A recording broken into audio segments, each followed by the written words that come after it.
Hey guys, Gary from Crown here. Just finished up this 2016 Silverado 2500 HD. We did some power steps by AMP research on this thing, and we'll just show you how they work and go from there.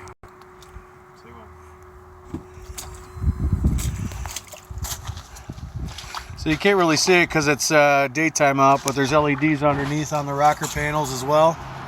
But open, close.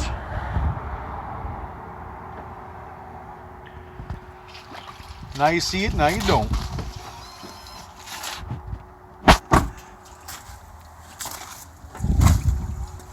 Pretty sweet. Also did 22 by 12 fuel Triton, all polished.